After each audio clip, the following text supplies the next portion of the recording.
దేవుని వాక్యాన్ని చదువుదాం. మరి ఈ సమయంలో మానసరి ప్రభు వాక్యాన్ని ధ్యానించుకుందాం. హెబ్రీయులకు రాసిన పత్రిక 11వ అధ్యాయాన్ని మనము ప్రతి వారము ధ్యానించాలి అనుకున్నాము. ప్రారంభించాము పోయిన వారం.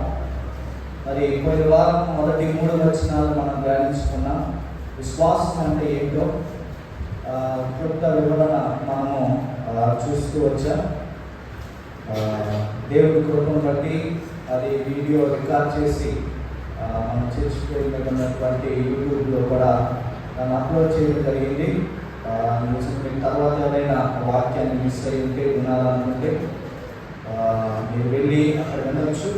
అయితే ఈరోజు మనము మరొక వర్తమానాన్ని హెబ్రీ పత్రిక 11వ అధ్యాయంలో నుండి మనము ధ్యానించుకుందాం. మొదటి నుండి చదువుదాం. 4 వచనాలు చదివి ఆ 4 వచనాన్ని 4వ వచనాన్ని దినాన మనము జ్ఞాపకం చేసుకుందాం. మొదటి వచనాన్ని నేను చదువుతున్నాను. విశ్వాసం అన్నది నిరీక్షింపబడి వాటి యొక్క నిజ స్వరూపమును అదృశ్యమైనవి ఉన్నామన్నటకు రుజువున్నాయి ఉన్నవి. దానిని బట్టి పెద్దలు సాక్ష్యము పొందిరి. ప్రపంచములు దేవుని వాక్యము వలన నిర్మాణమైన మరియు అందును బట్టి దృశ్యమైనవి కనబడేడు పదార్థములచే నిర్మింపబడలేదనియు విశ్వాసము చేత గ్రహించుకొనుచున్నాము. 4వ వచనం. విశ్వాసమును బట్టి హేబేలు కయ్యూని కంటే శ్రేష్టమైన బలి దేవునికి అర్పించెను. దేవుడు అతని అర్పణలను గురించి సాక్ష్యం ఇచ్చినప్పుడు అతడు ఆ విశ్వాసమును బట్టి నీతిమంతుడని సాక్ష్యము పొందెను.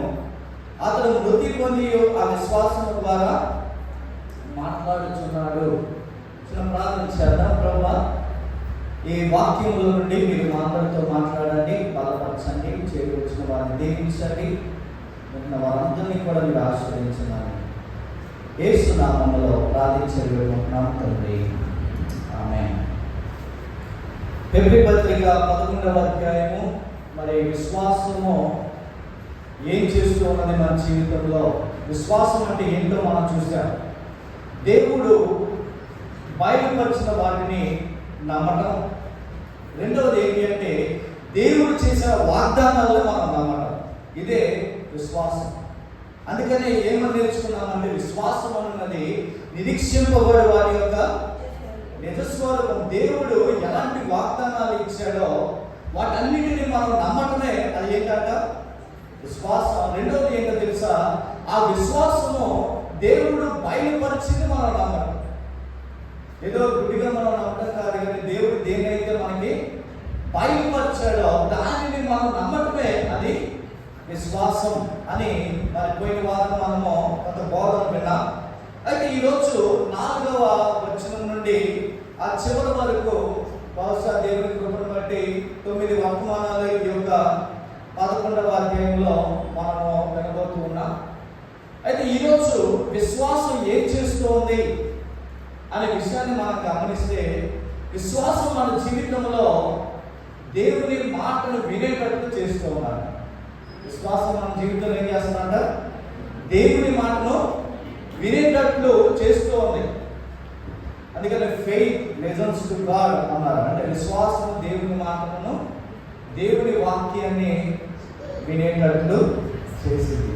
కాబట్టి ఈరోజు ఎందుకని ఈ మాట విశ్వాసం దేవుని మాటను వినేటట్టు చేసింది అంటే, ఇక్కడ మనం చదివిన మాట స్టోరీలోనికి మనం ముందుకు వెళ్తాం. మొట్టమొదటిది అసలు ఏంటి ఈ సందర్భం, ఈ స్టోరీ ఏంటి అని కనుక మనం ఆలోచన చేస్తే మొట్టమొదటిది దాన్ని మనము చూద్దాం.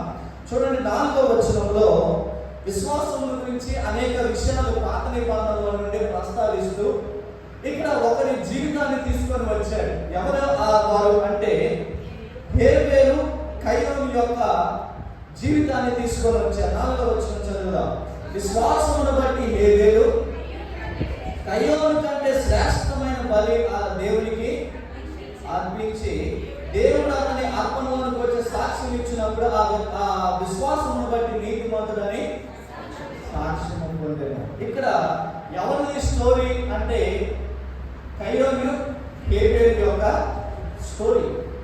అందులో దేవుడు, అందుకని బైబిల్ గ్రంథంలో రాయించిన ప్రతి లేఖనాలని ఎందుకు రాయించాడు అంటే, ఆ ఆయనే దేవుని కుమారుడని, ఆయనే రక్షకుడని, ఆయనే దేవుడని మనం నమ్మునట్లు దేవుడు బైబిల్ గ్రంథంలో ఉన్న ప్రతి వచ్చిన భాగాన్ని రాయిస్తూ వచ్చాడు.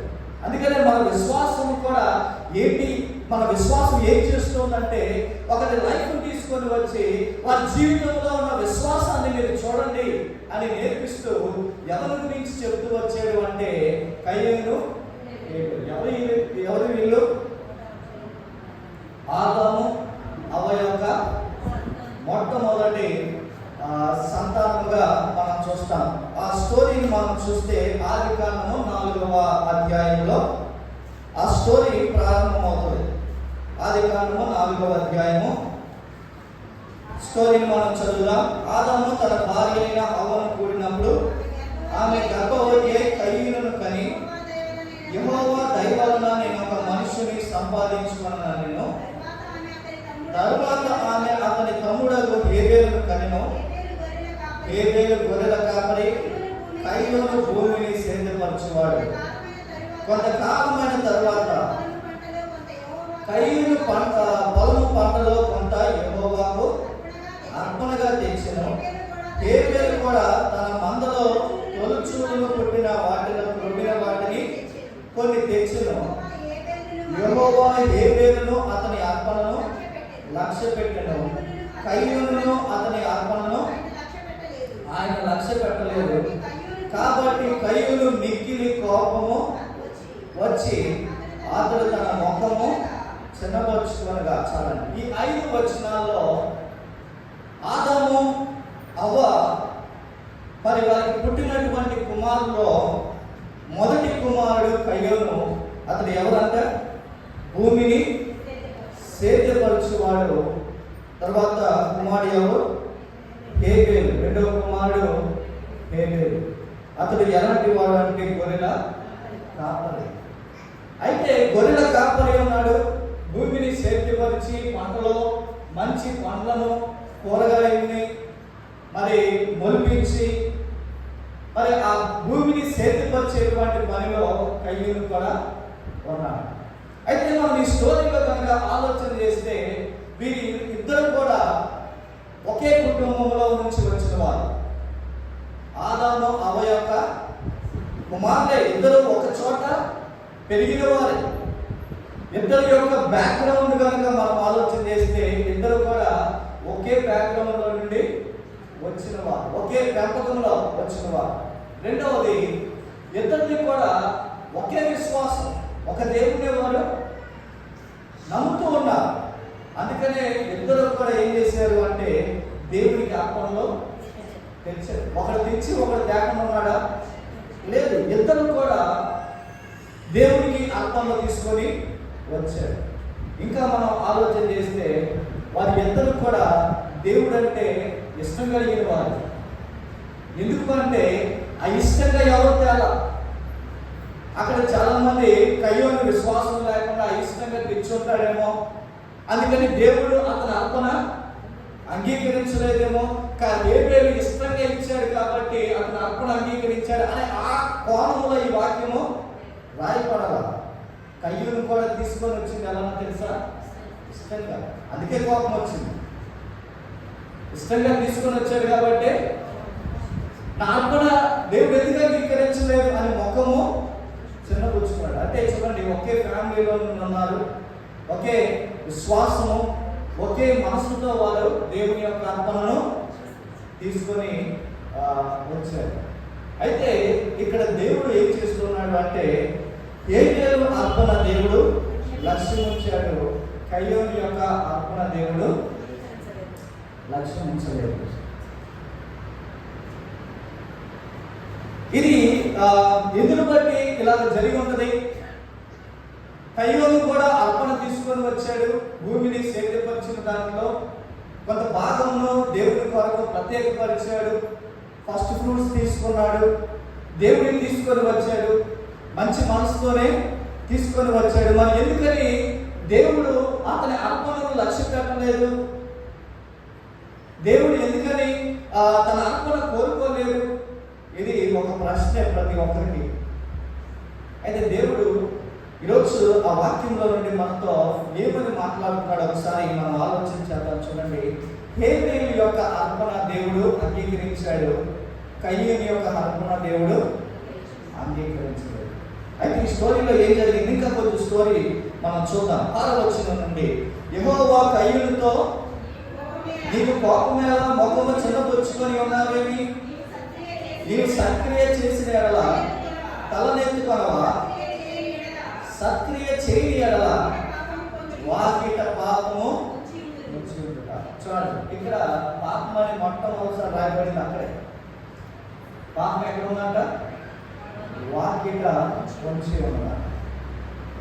నీవు ఎప్పుడైతే నీ ముఖమును చిన్నపుచ్చుకొని నీవు పాపము కలిగి ఉన్నావో, నీ పాపము, నీ ద్వేషము, నీ చెడు ఆలోచనలో దేంట్లో నీకు తీసుకొని వెళ్తాయి? పాపంలో నీకు తీసుకొని వెళ్ళడానికి ఎక్కడ ఈ పాపం ఎలా ఉందంట? వాకిట కొంచెం.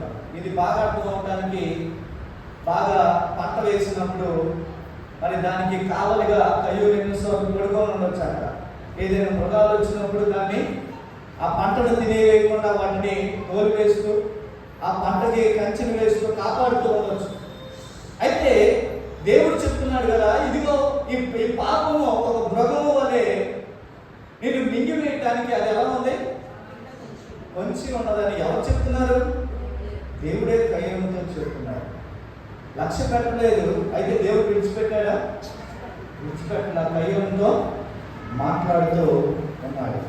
8వ వచనం, కయ్యూరు తన తమ్ముడైన హేబేలుతో మాట్లాడాను. వారు పొలంలో ఉన్నప్పుడు కయ్యూరు తన తమ్ముడైన హేబేలు మీద పడి అతన్ని చంపాను. 9వ వచనం, మరలా దేవుడు వచ్చాడు. 6వ వచనంలో దేవుడు మాట్లాడాడు. మరలా ఇప్పుడు 9వ వచనంలో మరలా దేవుడు వచ్చి మాట్లాడుతున్నాడు. ఏమని? యెహోవా, నీ తమ్ముడైన హేబేలు ఎక్కడ ఉన్నాడని కయ్యూరును అడగగా, అతడు, నేను ఎరుగను, నా తమ్ముడికి నేను కావాలి వాడనా అని. అప్పుడు ఆయన, అంటే ఎవరు మాట్లాడుతున్నారు? మళ్ళా దేవుడే మాట్లాడుతున్నాడు. ఏమని మాట్లాడుతున్నాడు? నీవు చేసిన పని ఏంటి? నీ తమ్ముడి రక్తం యొక్క స్వరము నేలలో నుండి నాకు మొదలుపెట్టుచున్నది. కావున నీ తమ్ముడి రక్తమును నీ చేతిలో నుండి పుచ్చుకొనుటకు నోరు తెరిచిన ఈ నేల మీద నీవు శపింపబడిన వాడవు. నీవు నేలను సేద్యపరిచినప్పుడు అది తన సాధముల యొక్క మీదట నీకు గీయదు. నీవు భూమి మీద దిగులు పడుచు దేశ దిమ్మరవై ఉండేవాను. అందుకు కయ్యూను, నా దోష శిక్ష నేను భరింపలేనంత గొప్పది. నేను ఈ ప్రదేశం నుండి నన్ను వెళ్ళగొట్టివి, నీ సన్నిధికి రాకుండా వెలివేయబడి కావున నన్ను యెహోవాతో నేను. అందుకు యెహోవా అతనితో, కాబట్టి ఎవరైనాను కయ్యూరును చంపినట్లా వానికి ప్రతిదండన 7 అంతలు కలుగునని.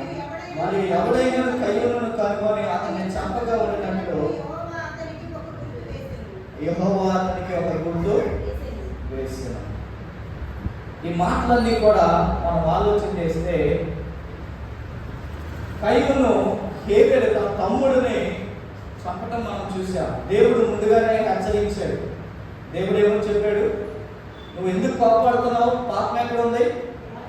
నీ వాకిట ఉంచి ఉన్నది కాబట్టి నువ్వు ఎందుకు కోపపడుతున్నావు అని ముందుగానే కయ్యూరును హెచ్చరించాడు. అయినప్పటికీ కయ్యూరును దేవుడు చెప్పిన మాట వినకుండా హేబేలు మీద పడి తన తమ్ముడును చంపాడు. వెంటనే దేవుడి స్వరం వచ్చింది. ఏమని వచ్చింది? కయ్యూరు, నీ తమ్ముడైన హేబేలు ఎక్కడున్నాడు అంటే, నేనేమన్నా నా తమ్ముడికి కావలి వాడినంటే, నువ్వు కావలి వాడికి కాకపోవచ్చు. ఇదిగో నీ తమ్ముడి రక్తము ఈ భూమి మీద నుండి ఇంకా మొదలుపెట్టుచునే ఉన్నది అని దేవుడు కయ్యూరుతో చెబుతుంది. ఇది స్టోరీ. ఇది ఆదికాండం 4వ అధ్యాయంలో ఆదాము పుట్టినటువంటి మొదటి కుమారులు కయ్యూరు హేబేలు యొక్క స్టోరీ. అయితే చూద్దాం. చూడండి, హెబ్రీ పత్రిక 11వ అధ్యాయం. హెబ్రీ పత్రిక 11వ అధ్యాయము మరొక లైన్ మనం చదివితే స్టోరీ చూసాం. రెండవది ఏంటి అంటే అర్పణ మనం చూడబోతున్నాం. రెండవది ఏంటి? అర్పణ మనం చూడబోతున్నాం.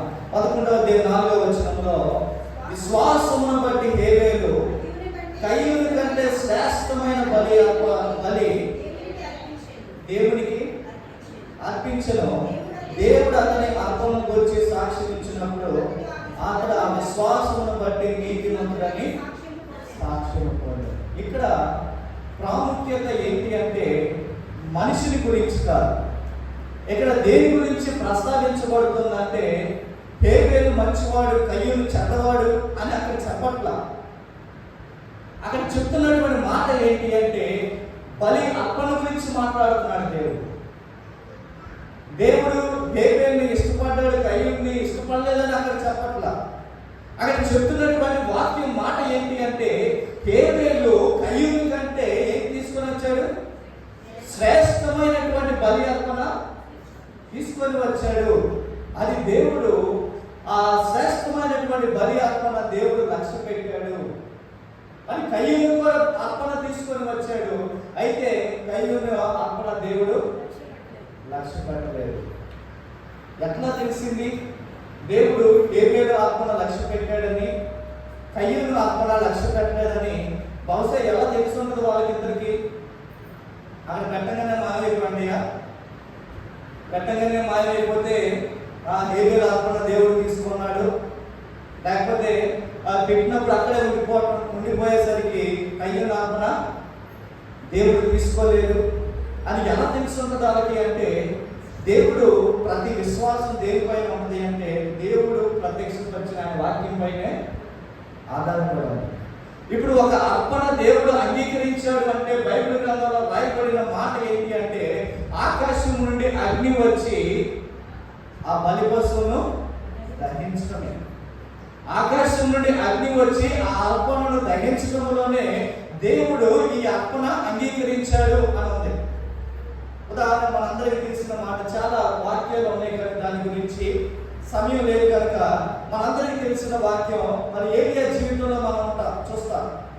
ప్రవక్తను పిలిచాడు, ఇదిగో బలిపీఠం కట్టించాడు, పశువును పెట్టించాడు, వధించి పశువును పెట్టించి మరి ఇదిగో మీ దేవుళ్ళని ప్రార్థన చేయండి, మరి ఏ దేవుడైతే అగ్నిని ఈ పశువు పైకి పంపిస్తాడో అతను నిజమైన దేవుడు అని ఒక ఒప్పందము, ఒక ఛాలెంజ్ చేశాడు.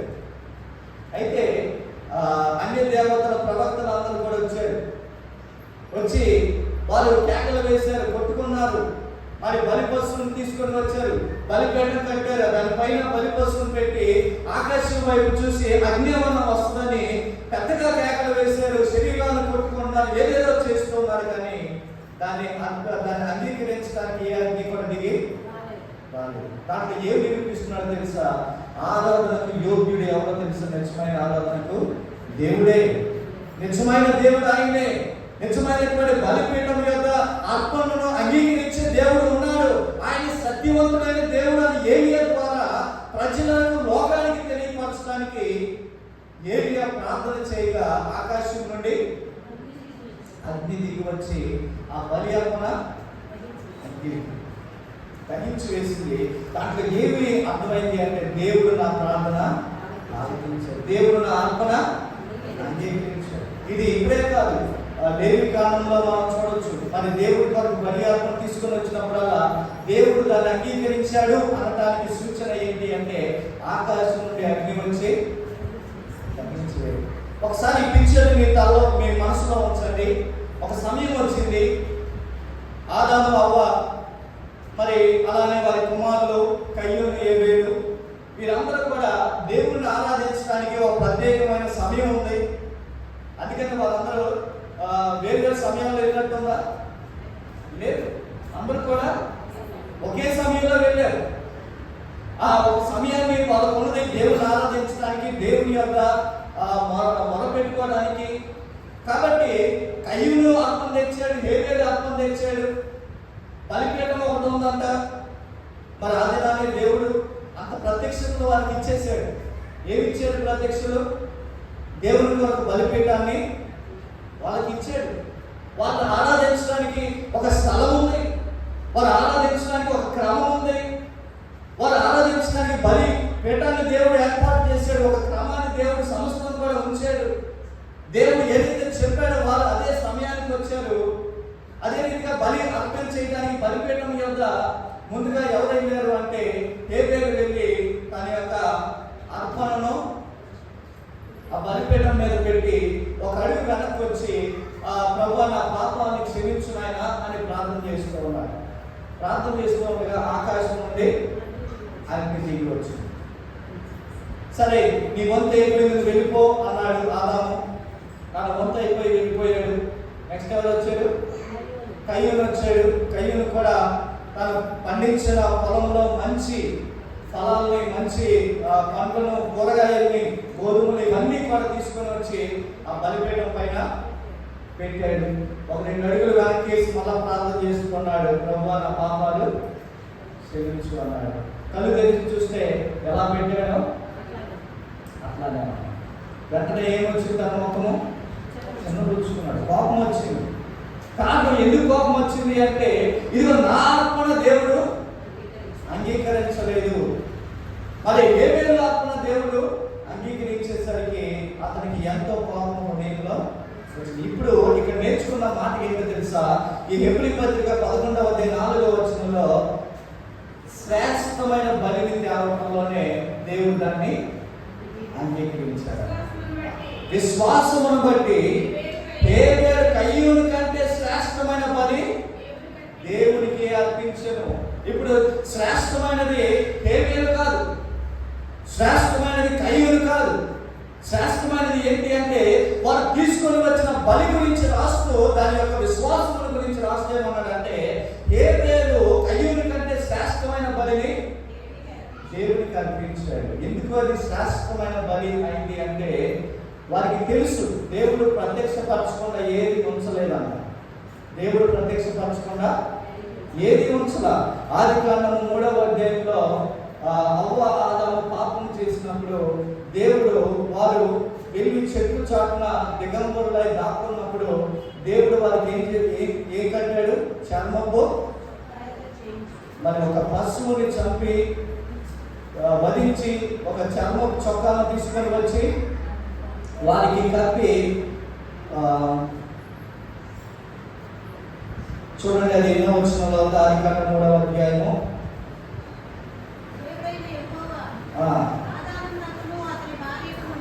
21వ వచనం.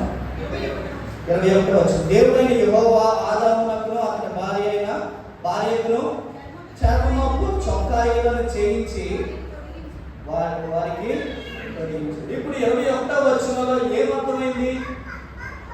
చర్మపు చొక్కాలు కావాలంటే ఏం చేయబడాలి? ఒక గొర్రె, ఒక పశువు ఏం చేయబడాలి? వధించబడాలి. అంటే వారు చేసిన పాపము, వారి యొక్క దిగంబరత్వాన్ని దేవుడు ఎలా కప్పాడు అంటే వీరికి బదులుగా ఒక ప్రాణము మరణించింది. ఈ పండు తినొచ్చో మీరు నిశ్చయముగా చచ్చారని దేవుడు చెప్పాడు. అయితే పండు తిన్నప్పుడు మీరు చనిపోయారా? మనం ఏమంటామంటే ఆత్మీయంగా వారు చనిపోయామంటాం. కానీ అక్కడ జరిగింది ఏంటి అంటే వీరికి బదులుగా ఆ దినమే వీరు చేసిన అవిధేయతకు, వీరి పాపానికి బదులుగా ఒక పశువు వధించబడింది. వీరి అవిధేయతకి, వీరి పాపానికి మరి మరణం ఎలా ప్రాప్తించింది, మరణం ఎలా వచ్చింది అంటే మొట్టమొదటిసారిగా దేవుడు ఒక పశువును వధించి వారికి చర్మం చొక్కాని చేయించి వారికి తొలగించారు. ఇప్పుడు వారికి ఏమర్థమైంది? ఇదిగో మా పాపంలో కప్పబడాలంటే మాకు బదులుగా ఒక పశువు వధించబడాలి. ఇది ఆ దినమే వారికి అర్థమైంది. ఇది ఆదాముకు తెలుసు, ఇది అవ్వకు తెలుసు, ఇది కయ్యూనుకు తెలుసు, హేబేలుకు కూడా తెలుసు. అయితే వారి పాపము మరి క్షమాపణ కొరకు వారు దేంతో దేవుని మనసు దగ్గరికి రావాలి, దేంతో దేవుని బలిపీఠం దగ్గరికి రావాలి అంటే వారు వీరికి బదులుగా ఒక గొర్రెను, ఒక పశువును తీసుకొని వచ్చి వధించాలి. అప్పుడు వారికి ఏమొచ్చింది?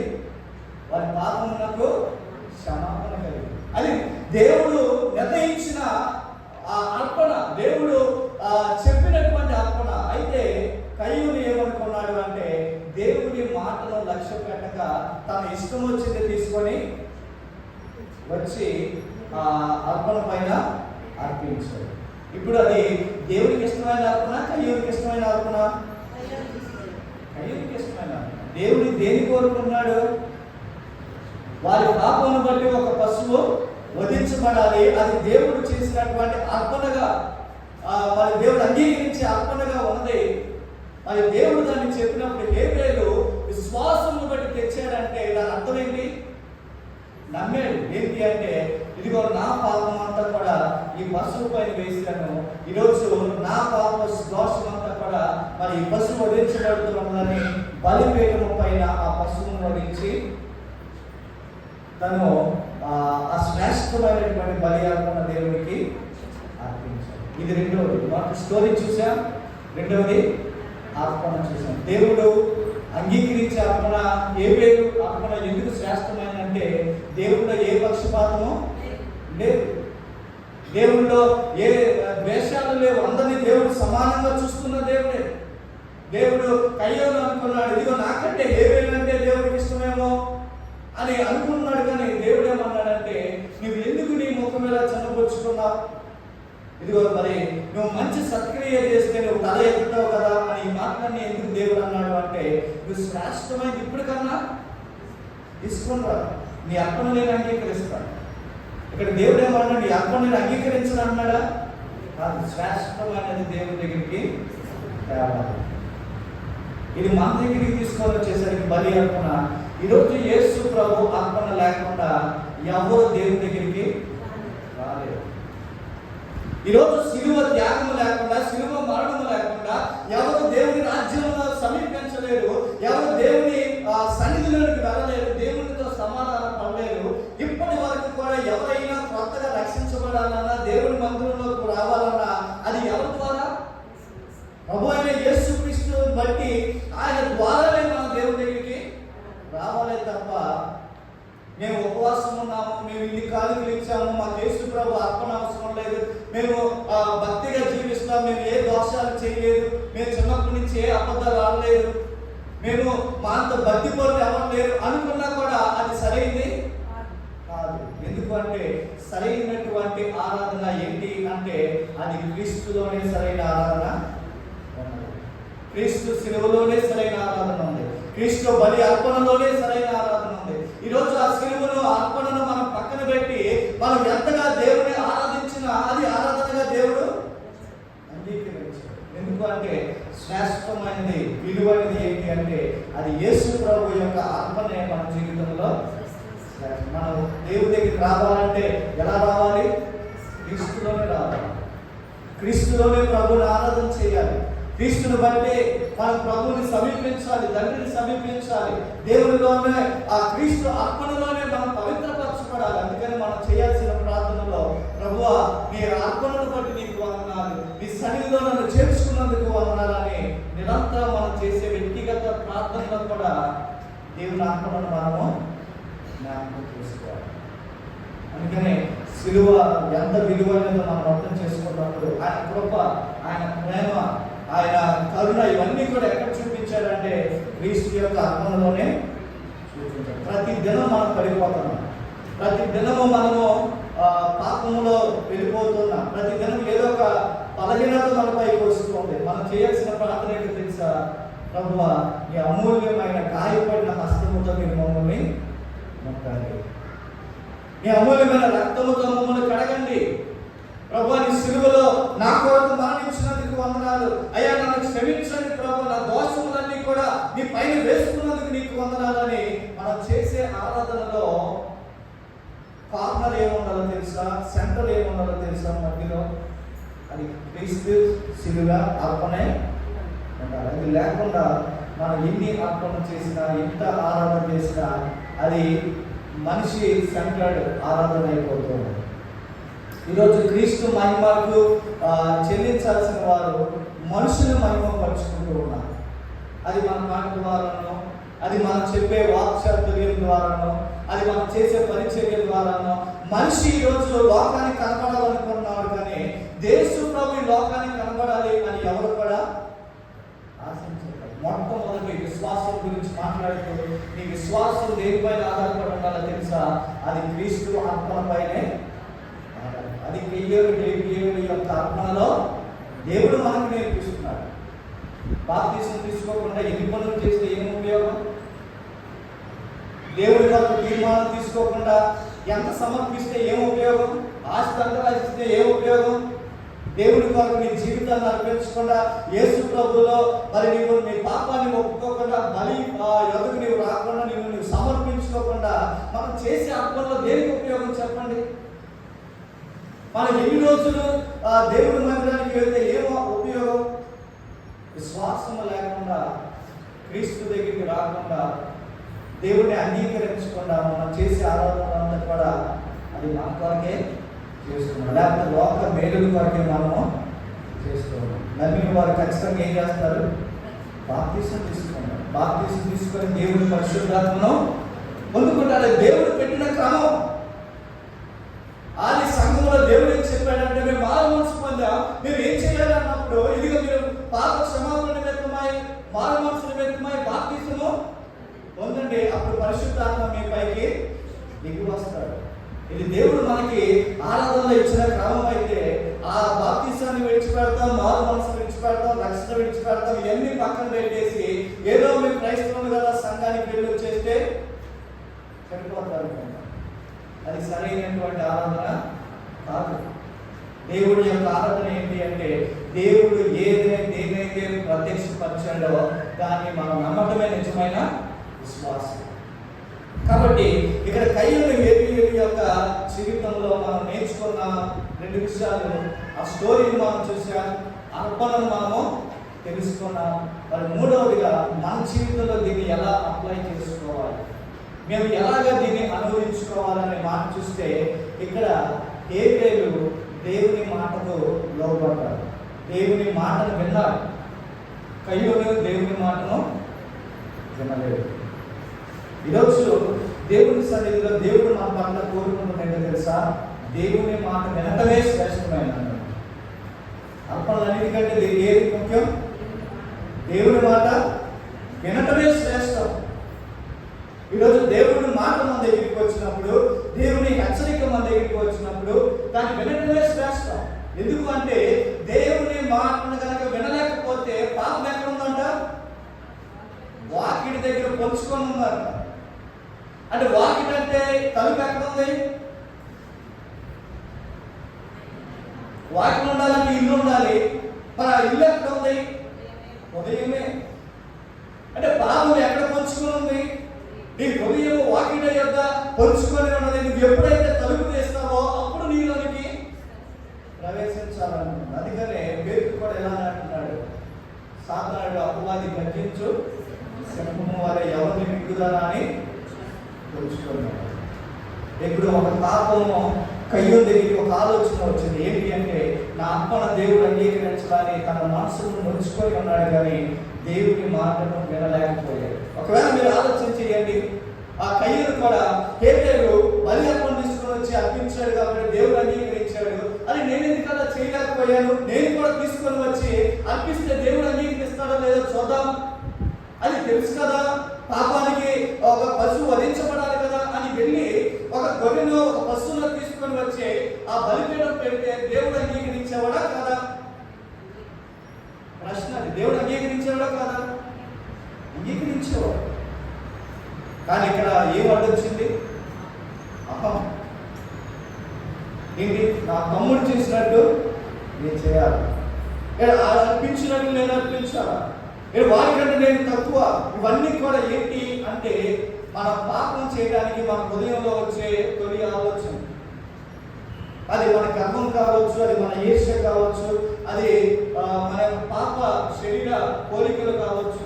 వీటన్నిటి కూడా ఏంటి అంటే, ఇవన్నీ హృదయంలో ఒకసారి అది స్టార్ట్ అయినప్పుడు అది ఎంతవరకు తీసుకునేది? చంపేసి అంతవరకు తీసుకునేది. అంతవరకు వెళ్ళింది అంటే, కయ్యూను హృదయంలో ఎంత పాపము ఏలుబడి చేస్తుందో ఒకసారి ఆలోచించేయండి. హేబేలు తమ్ముడిని చూడగానే సంతోషం వచ్చేదా? వీడు అర్పణ దేవుడు అంగీకరించాడు, నా అర్పణ అంగీకరించాడు. అది ఆ తమ్ముడిని చూసినప్పుడు అలా మాట్లాడేవాడా? మాట్లాడేవాడు కాదు. ద్వేషం ఉండేది. ద్వేషాన్ని పెంచుకున్నాడు, పగను పెంచుకున్నాడు, పాపాన్ని పెంచుకున్నాడు. దేవుడు చెప్తున్నాడు, అయ్యా పాపము వాక్యం దగ్గర పొంచుకొని ఉన్నది, నీ ఆలోచన మార్చుకో, నీ పద్ధతులు మార్చుకో, నువ్వు దేవుని వైపు తిరిగి పశ్చాత్తాపడు, ఇదిగో దేవుని కొరకు బలి అర్పణ దేవుని దగ్గర తీసుకొని రా, దేవుడు దాన్ని అంగీకరిస్తాడు అని చెబుతూ ఉండగా కయ్యోను తన మనసును కఠినము చేసుకున్నాడు. కాబట్టి మీరు ఆలోచన చేయండి, ఏదైనా ఒక తప్పు జరుగుతుంది అంటే అది అప్పుడు ప్రారంభించబడింది కాదు. ఎప్పుడైనా ఒక తప్పు జరిగింది అంటే అది ఎప్పటి నుండో పుట్టింది, బలపడింది, జరిగింది. అందుకని యాకోబు పత్రికలో ఉన్నది, పాపము జన్మించి పరిపక్వమై మరణమును కంటూ ఉన్నదాన్ని. అంటే పాపము ఒక హృదయంలో ఏర్పడినప్పుడు వెంటనే మనం ఏం చేయాలంట? పశ్చాత్తాపడాలి. అదే నేనేంటి, ఎలా ఆలోచిస్తున్నానేంటి, అదే దేవుడికి ఎందుకు విరుద్ధంగా నేను ఎలా ప్రవర్తిస్తూ ఉన్నాను, నన్ను నేను ఎందుకు తగ్గించుకోకూడదు, నన్ను ఎందుకు నేను ఇలా గర్వంగా నేను ఆలోచన చేసుకున్నాను, ఇప్పుడు తక్కువగా చేయబడితే ఏమైంది అని మనం ఎప్పుడైతే తగ్గించుకుంటామో, దేవుని ఎందుకు పశ్చాత్తాపడతామో, అప్పుడు దేవుడు మనల్ని అంగీకరిస్తాడు, ఆయన మనల్ని ఆశీర్వదిస్తాడు. కాబట్టి ఈరోజు ఈ యొక్క మాటలో మొట్టమొదటి అప్లికేషన్ ఏంటో తెలుసా? విశ్వాసమును బట్టి సరైనటువంటి ఆరాధన మనము చేయాలి. ఇది మొట్టమొదటి. రెండవది, మన విశ్వాసం మౌనంగా ఉండడం. మన విశ్వాసము మౌనంగా ఉండదు. ఏంటి అంటే హేబేలు చంపినా కూడా హేబేలు యొక్క రక్తము భూమిలో నుండి ఏం చేస్తుంది? మొదలుపెట్టుచున్నది. ప్రకటన గ్రంథం 6వ అధ్యాయంలో కొంతమందిని మరి దుష్టులు వచ్చి అంత్యక్రీస్తు వచ్చి వాళ్ళ హతసాక్షులుగా వాళ్ళు చంపేస్తాడు. వాళ్ళ ఆత్మలు మౌనంగా ఉన్నాయా? మౌనంగా లేవు. ప్రకటన గ్రంథం 6వ అధ్యాయంలో మీరు తర్వాత చదివితే బలిపీఠము క్రింద మరి హతసాక్షులైనటువంటి వారి ఆత్మలు ఏం చేస్తున్నాయి? దేవుని సన్నిధిలో మొదలుపెట్టుచుంది. దేవా నీకు తీర్పు తీర్చు, ఎందాక మేము ఇంకా ఈ యొక్క యాత్రలో మేము ఉండాలి, నీవు తీర్పు తీర్చిన మమ్మల్ని సన్నిధిలో చేర్చుకో అని అంత సాక్షులైనటువంటి వారి ఆత్మలో దేవుని బలిపీఠం కింద మొదలుపెట్టుచున్నాం. అంటే చూడండి, ఒకరి విశ్వాసం ఎప్పుడు కూడా ఆగిపోదు. వారు ఎప్పుడు మాట్లాడుతూనే ఉంటారు. అది విశ్వాసంలో నువ్వు జీవించితే నీ గురించి నీ విశ్వాసం ఏంటంట ఇప్పుడు వరకు వేరే గురించి మనం వింటున్నామంటే దాని ఏంటి? వేరే యొక్క విశ్వాసం మౌనంగా లేదు. ఈరోజు నీకు కలిగిన విశ్వాసం, అది క్రీస్తులో నువ్వు కలిగినటువంటి విశ్వాసం నీకు ఎప్పుడు కూడా మౌనంగా నీ గురించి అనే విషయాన్ని కూడా మనము తెలుసుకోవాలి. కాబట్టి అందరూ మోకరించి సమయంలో దేవుడు మనం స్తుతించుదాం. దేవుడు మనకి ఇచ్చిన విశ్వాసం అది క్రీస్తు యొక్క బలి అర్పణ కొరకు. మరి దేవుడు మన నుంచి క్రీస్తులో మనల్ని ఎంపిక చేసుకొని, క్రీస్తులో మనల్ని నిలబెట్టుకొని, క్రీస్తు రక్తంలో మనల్ని కడిగి, ఆయన సంఘంగా, ఆయన శరీరంగా మనల్ని కట్టినటువంటి ప్రభువుని మనం జ్ఞాపకం చేసుకొని, ప్రభువా ఈరోజు ఈ విశ్వాసం మీరు మాకు ఇచ్చింది నాయన, ఈ విశ్వాసం ప్రభువా నీలో మేము పొందుతున్నది నాయన, మీరు మమ్మల్ని పిలిచినందుకు వందనాలయ, క్రీస్తులో నిలబెట్టినందుకు వందనాలు. ఇక్కడ ఉన్నటువంటి వాళ్ళందరినీ కూడా మీరు దీవించండి, ప్రతి ఒక్కరిని మీరు బలపరచండి, విశ్వాసంలో ఇంకా మీరు స్థిరపరచండి. యేసు నామములో ప్రార్థించి నామం తండ్రి.